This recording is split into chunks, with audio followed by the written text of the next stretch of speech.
Todos hemos oído hablar del Titanic, pero muy pocos conocen su verdadera historia. El día de hoy vamos a hablar de uno de los desastres más impactantes de la historia moderna. Estamos hablando de nada más y nada menos que del Titanic. Y como siempre, un poquito de contexto y un poquito de historia. ¿Dónde nos vamos? Nos vamos a inicios del siglo XX. ¿A qué parte? A Inglaterra. Esta parte del mundo, y en realidad todo el mundo está viviendo una etapa muy peculiar. ¿Qué es esto, se preguntaron ustedes? Pues una confianza total en lo que es el progreso. Estamos en tiempos de mucha bonanza, donde la electricidad, el acero y la ingeniería avanzada nos daban una evolución industrial que no tenía precedente. La idea dominante en esta época era clara. ¿Y cuál es esta? Que el ser humano ya dominaba la naturaleza. Así que ahora arrancaría una competencia por dominar los océanos, ya que en este momento viajar entre Estados Unidos y Europa era clave. Entonces las grandes navieras competían por a ver quién llegaba más rápido, con más lujo y sobre todo con mayor prestigio. Una de estas compañías navieras era la White Star Line, y esta decidiría hacer algo distinto. ¿Y qué es esto?, se preguntarán. Pues no era hacer precisamente el barco más rápido, pero sí es hacer el más grande y el más lujoso. Así es como nace la idea del Titanic. Este barco iniciaría su construcción en Belfast, lo que es Irlanda, por la empresa Harland & Wolff en el año de 1909 y sería botado al mar en el año de 1911. Estamos hablando de un monstruo de la ingeniería, ya que no era cualquier barco porque tenía una longitud de 260 metros de largo, pesaba más de 46,000 toneladas y tenía capacidad para más de 2,200 personas a bordo. Estamos hablando que tenía gimnasios, tenía piscinas y también salones de lujo, cosa que no era normal en esta época. Prácticamente estamos hablando de una ciudad flotante. Y aquí empieza uno de los mayores errores.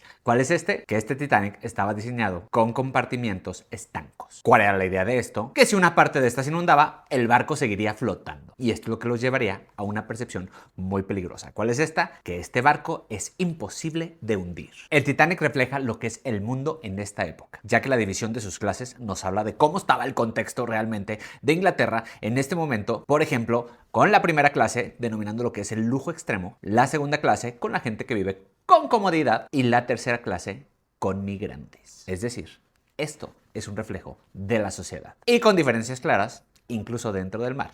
Y esto es precisamente lo que se pondría a prueba el día 15 de abril de 1912. Pero no nos adelantémonos, vámonos al 10 de abril de 1912 en Southampton, Inglaterra, donde este Titanic partiría con rumbo a Nueva York. Haría paradas en Cherburgo, Francia y en Queenstown, Irlanda, para después de esto adentrarse en lo que es el océano Atlántico. Todo está listo, todo está servido, tenemos al barco más grande del mundo, a la mayor tecnología a bordo y la mayor confianza humana. ¿Cuánto estaba a bordo? Pues prácticamente toda su capacidad, es decir, 2,200 personas. Estamos hablando desde millonarios hasta migrantes, y algunos de estos nombres famosos, podríamos llamarle así, serían el de John Jacob Astor IV, Benjamin Guggenheim y la famosa Margaret Brown. Y también cientos de personas en lo que eran la segunda y la tercera clase buscando iniciar una vida en América. ¿Quién estaba al mando de este barco? Pues nada más y nada menos que el capitán Edward Smith, quien era un capitán experimentado, y de hecho este sería el último viaje antes de retirarse.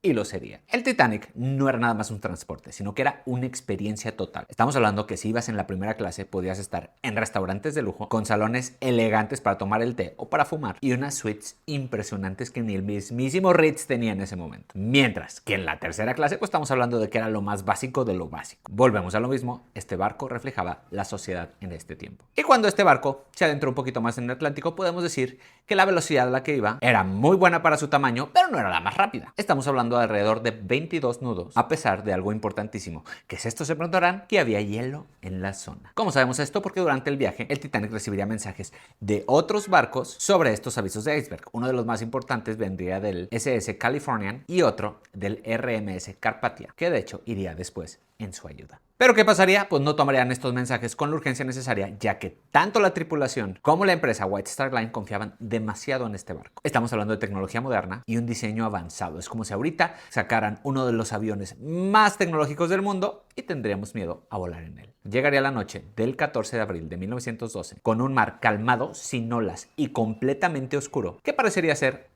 una situación bastante buena. Pero en realidad es que los icebergs son más difíciles de ver en estas condiciones. ¿Y por qué es esto?, te preguntarás. Porque no hay rompimiento de agua en estos bloques de hielo y no hay señales visibles. Y justo en esta noche, a las 11:42 de la noche, en la torre de vigilancia, los vigías detectan un iceberg. Estamos hablando que no había binoculares, solo tenían la vista humana. Entonces al momento de dar la señal de que había un iceberg, la reacción se hace un poco lenta, ya que en el puente dan la indicación de girar rápido, detener los motores e incluso echarlos para atrás. Pero aquí vendría el gran problema del Titanic. ¿Cuál es este? Se preguntarán. Pues que el Titanic era enorme y obviamente no puede girar tan rápido. Es así como llegaría el impacto. Y no sería un impacto frontal, sino que sería un impacto lateral. El iceberg terminaría rozando el casco y abriría múltiples compartimentos, cometiendo lo que es el error fatal. ¿Y cuál es este? Que el Titanic solamente podía flotar con 4 compartimentos inundados, pero no con 5 más. ¿Y cuántos creen que se rasgaron? Pues nada más y nada menos que 5. Este daño sería invisible a la vista, es decir, no parece grave, no vemos explosiones, no vemos caos inmediato, pero debajo el agua está entrando poco a poco. Y lo peor es que no hay forma de detenerlo. Y aquí es donde entraría un personaje de la historia de este Titanic llamado Thomas Andrews. ¿Y quién es este? Pues es nada más y nada menos el que diseñó este Titanic que iba a bordo y al evaluar los daños se daría cuenta de algo.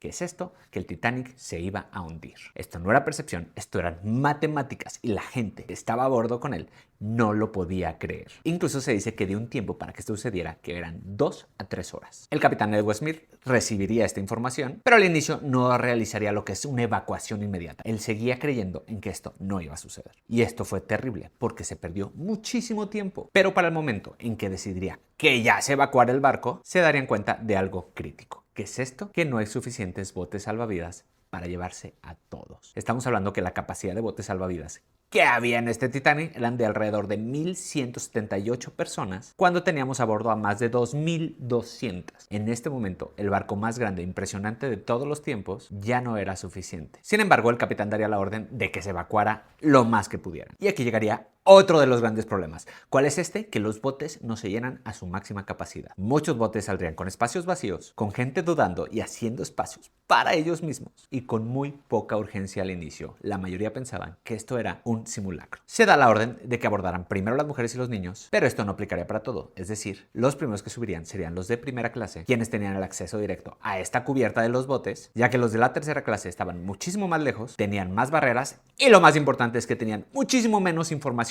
de lo que estaba sucediendo. Aquí es donde esta diferencia social se volvería mortal. Después de casi 3 horas, es decir, el 15 de abril de 1912 a las 2:20 de la mañana, el Titanic no resiste más su peso y se partiría en 2. La proa se hunde y la popa se elevaría, para que luego, unos minutos después, se hunda lentamente y se pierda en el océano Atlántico. Estamos hablando de que la temperatura de estas aguas estaba alrededor de los menos 2 grados centígrados. Es decir, quienes caen a esta agua no duran más de minutos, no estamos hablando de ahogarse, estamos hablando de hipotermias. Pero a las pocas horas llegaría este barco que les comenté, es decir, el RMS Carpathia, que rescataría más de 700 personas de los botes salvavidas y del agua de los más de 2.200 que estaban a bordo. Estamos hablando de que se vivieron alrededor de 1.500 personas desapareciendo en el fondo del mar junto con el primer viaje de este Titanic. ¿Y qué pasaría con estos nombres importantes que les mencioné al inicio? Pues John Jacob Astor IV no lograría sobrevivir. Benjamin Guggenheim se quedaría en el barco aceptando su destino ni haría el intento de salir, mientras que Margaret Brown lograría escapar